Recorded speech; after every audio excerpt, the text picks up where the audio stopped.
Hey, what's up, guys? It's Drew here. Quick video blog. I want to talk briefly about the whole Trump situation with the NFL, Jamel Hill, Colin Kaepernick, the kneeling, and all this other stuff. I want to talk briefly about that, mainly because I think it's important to have a conversation about it. First of all, let me just start this by saying that I support the right of anybody to speak out publicly against what they feel is injustice or against what they feel is wrong. You have that right as an American to speak out when that's your right as an American. I don't think that you should be sent to jail for it, and I personally don't think you should be penalized for it. But here's the thing: if you signed a contract, if you're an NFL player, you signed a contract, and the contract states that you are not to promote your own ideas during playtime, or you're not to promote your own ideas while you're wearing that jersey of the team. If it says that in your contract, then you have to abide by that contract. Okay, so the same freedom of speech that Colin Kaepernick has to speak about what he wants, the same, freedom that the companies have to distance themselves from him if they want. And you know what? Honestly, I can kind of see from both sides. I can kind of see how if you're trying to say something politically, you shouldn't be penalized for it. But I also see that if I'm running a company and my employees choose to protest during my time, you're supposed to be working. You're not supposed to be. You're supposed to be working. If you want to protest, do it after work. Do it at home. And I'm not saying that there's not that it's a wrong time, but I'm saying if the employer is not okay with it, and you're on the employer's time, then you gotta agree with the employer because you're on the employer's time. You know what I'm saying? Like, if the employer is okay with it, then the employer is okay with it. Now, personally, what do I feel about what do I feel about not standing for the anthem and not respecting the flag?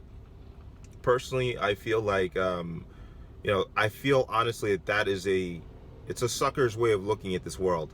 The United States is one of the wealthiest countries in the world. You have plenty of opportunity here to self-actualize, to make yourself into someone. And, there are other countries out there in the world where this just is impossible. You could be born with the brightest mind. You could have, you could be born with athletic talent. And in other countries, it doesn't matter because the system doesn't support your growth. The system doesn't even allow you to grow. You know what I mean? Like, there are opportunities that exist in this country that don't exist anywhere else in the world. And if you're not grateful for that, and if you can't see that, you're beyond help. Do you understand how bad it is to be that ungrateful? I mean, it's like a universal law. If you're ungrateful to that degree about life, if you're ungrateful to that degree about life, you'll lose things. When you're grateful about things in life, you gain things, you get things. When you're ungrateful, you lose things. Okay? If you're so ungrateful that you can't realize the opportunity that you have as a citizen of the United States, a first world country, one of the wealthiest in the history of the world, then you're beyond help. As an individual, you're beyond help. Okay? It's just unbelievable that people decide to, that's what they decide to get mad about. And let's also talk about the facts, because facts matter. You know what I mean? Let's talk about the facts, okay? So allegedly they're protesting, police shooting black men, okay?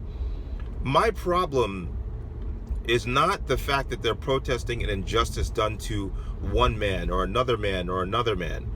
My problem is that the media is making it look like this is some kind of genocide that's going on.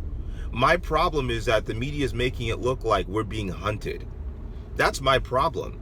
And my problem is that a lot of these people who are supporting this trend of kneeling, that's what they believe. They believe that we're being hunted, okay?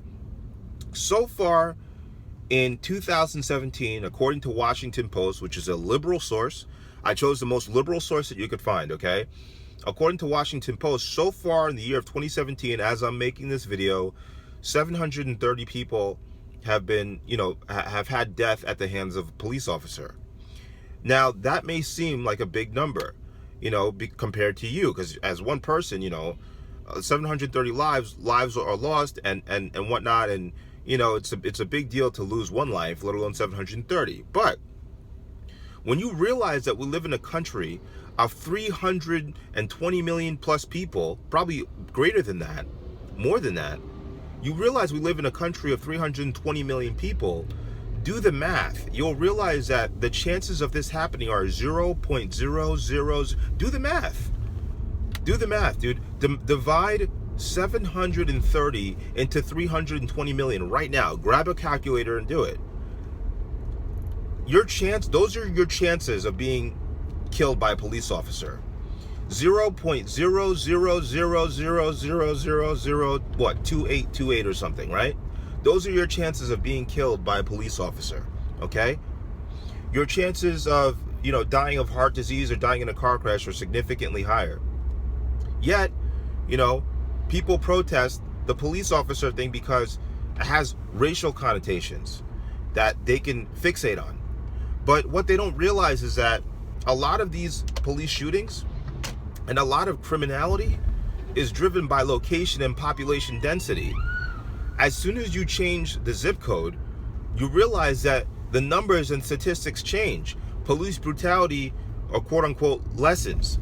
Criminality goes down. See, what happens is that if you live like in a cramped, let's say you live in like Brooklyn, Brownsville, Brooklyn, one of those high crime areas, right? So you've got an economically depressed area where people are living on top of each other, right? Now, because you're in an economically depressed area, there becomes an incentive to do crime because you need to improve your station in life, and the fastest way for you to do it is to do something illegal. Okay, that's number one. Then number two, people are living on top of each other. So there's high population in a place where there's economic depression or economic, sluggishness. Okay, so people are living on top of each other. Now, just because there are more interactions, you're more likely to have more criminality by default because there's more interactions with people. It's the same reason why in the summer, there's more homicide, because there's more people interacting with each other, so there's a higher likelihood of it to occur. But in any case, this is not some kind of an epidemic. It's just an inevitability of living in a country of 300 million people. Okay, so it's not something that can be avoided. When you have that many people, a certain number, a certain percentage of people are going to end up having certain issues. There's a certain percentage of people that die by vending machine. There's a certain percentage of people that win the lottery. There's a certain percentage of people that die in plane crashes. There's a certain percentage of people that get hit by cars and die that way. Sure, it all stings the same way and it all rings the same way. But the fact of the matter is that the numbers alone dictate that it's an inevitability. Okay, the media knows this, the top people in government know this, and they're using it. What they're doing instead is that they're using race and they're using division to not only push clicks and draw eyes and draw revenue and make money, but they're using it to also push a political agenda. It fits the narrative that they're trying to push. Okay, so that is the reason why I oppose it. And also, the players themselves, the NFL players, they're being used as cannon fodder for this ideological dispute. Because the players themselves, if you look at this action that they're taking, right? Let's just say that the Colin Kaepernick fans get what they want, and nobody ever buys an NFL ticket, and people stop going to the NFL games. What happens? Who gets hurt? Which community suffers? Okay? 70% of the players in the NFL are black men. Okay? So if they get what they want and people stop going to the games and people stop patronizing them, people stop buying and people stop consuming it, who does it hurt? It hurts the NFL players. The NFL owners can go and buy real estate. They can go gentrify a neighborhood. They can go do whatever they want. They're billionaires, a lot of them. They don't need the NFL. But for the players, this was their ticket to prosperity or to building a stable life. Okay? They need the NFL. Okay? Now, in addition to that, the NFL players, it's a known statistic, it's a known fact that 80% of them, after their career ends, go broke. Okay? So let me ask you this. What do you think would happen? What do you think would happen to them if revenues dried up when their careers are active? Which community does that hurt? Whose generations of children does that hurt? It doesn't hurt the owners. It hurts the same people that you think you're taking a knee for. A lot of you people are just doing this because celebrities jumped on the bandwagon and because of your hate for Donald Trump. But in your hate for Donald Trump, you're self-destructive.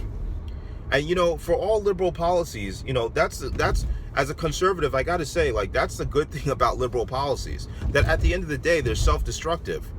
There's no order, there's no structure to them, and they self-destruct. Only problem I have with liberal policies is that they try to pull you in to their self-destruction. They try to pull you in to their self-destructive mentality and activities. You know, that's what I have a problem with. I don't mind if they self-destruct on their own and we can separate and we can kind of like keep them over there and they can fail on their own. But I do mind when they pull the rest of the country into their failure. And that's what they're doing through this NFL thing. The same people that they claim to want to protect, they're actually pulling into their failure because they're not analyzing the results of their actions. But the politicians know what's going on. You know, everybody else knows what's going on. You know, but some of you out there, you're acting like pawns. You're being used in this whole game. And you think you're fighting the power. You think you're resisting. You think you're Malcolm X. But you're not, because you know why you're not Malcolm X? You know why? Because you're not educated. Because you're unwilling to read statistics. And even if you get a dose of logic, you're unwilling to digest it. You know, you're quicker to call somebody a sellout or a coon instead of acknowledge reality, acknowledge numbers, acknowledge that you're being manipulated by the media. Instead, you want to champion this cultural thing, this cultural war that you're most likely not going to win. It's like, and plus, like, you know, black people, it's like, black people got to stop. We got to stop jumping on every single cause that is aimed at us. You know, just because the media says that this is for you, it doesn't mean it is. It doesn't mean you have to accept it. It doesn't mean you have to internalize it. It doesn't mean you have to live it. It would make sense to analyze what you consume before you consume it. Is this cause real? Is this really happening in my real life? Is this really a cause for concern? Once I took a look at the numbers, I decided it wasn't. And these numbers are available to anybody else out there who wants to take a look and who wants the truth. But it appears that a lot of people don't want the truth because some people, some black people, some minorities, some people of color are inherently racist or inherently racially insecure. So they jump on opportunities like this to express that and to let that out because they don't feel like they have the opportunity to let that out in their daily lives. You know, so every excuse that they have for underachieving, every excuse that they have for not getting what they want, this is their time to, they've waited all this time to express it. You're not going to stop them. That's what it's about. It has nothing to do with facts. But for me, it has to do with facts. I want to know, what am I protesting? I want to know what am I getting upset about? And there's nothing to protest. Honestly, if you live in this country and you're not able to take advantage of all the opportunities here, you need to look inside yourself. It's not the United States that's a problem. It's you, it's your mentality, it's what you choose to focus on, it's what you choose to read, it's what you choose to consume. It's you. There's every opportunity in this country for people to come up and make themselves somebody. If you don't want to stand for the flag, you don't want to stand for the anthem, that's on you. But I know that as a person who is living a miraculous life afforded by this country, I will stand for that flag, I will stand for that anthem. And I will sing that anthem. I don't worship anyone but God, but I will stand for the anthem. And that's all I got to say. Peace. God bless.